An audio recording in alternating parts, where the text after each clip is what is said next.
35 určite nie je čas, ktorý som dneska chcela predviesť. A mrzí ma to, pretože som sa cítila naozaj veľmi dobre, ale hlavne ma mrzí to, že to proste tento rok nejak neviem pretaviť do tých pretekov to, čo sme natrénovali. Ale tak ja ešte nehádžem flintu do žita, lebo zajtra mám ďalšie preteky. Vyskúšala som si to tu, bolo to úžasná atmosféra a tak ešte sa vidíme zajtra.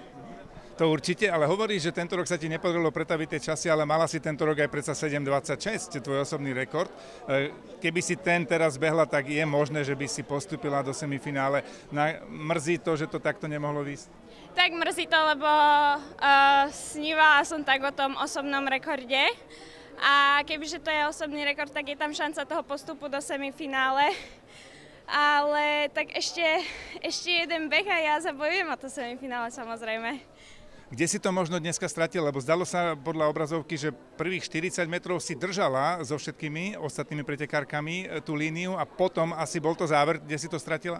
A práve, že ja som mala skôr pocit, že ten štart, že mi tam ušli a potom som ich už nejak nevedela dohnať, ale musím si to samozrejme pozrieť a uvidíme potom, no ale nebol to úplne úžasný beh, ale mám sa z čoho poučiť a ideme ďalej.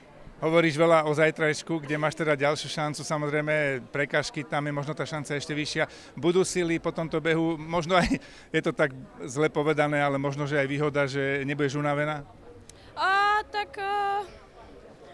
Tak asi hej, ja neviem.